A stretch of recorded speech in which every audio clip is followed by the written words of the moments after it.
குதிரை முகத்துடன் நந்திதேவர் அருள் புரியும் அரிய திருத்தலம் தாமிரபரணி ஆறு. இந்த தலத்துல தட்சிண கங்கை, அதாவது தென்கங்கை அப்படின்னு போற்றப்படுது. நவக்கைலாயங்களில் 5வது திருத்தலம், குருவுக்கு உரியது.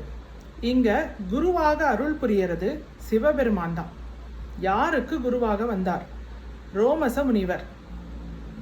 இந்த தலத்துக்கு நடுக்கைலாயம் அப்படிங்கிற பெயரும் இருக்கு. ஏன்னா 5வது திருத்தலம். அது மட்டும் இல்லாம நடுக்கைலாயங்கள்னு போற்றப்படக்கூடிய 3 திருத்தலங்களில் 2வது திருத்தலம். இவ்வளவு சிறப்பு இருக்கு. எந்த திருத்தலம் இது?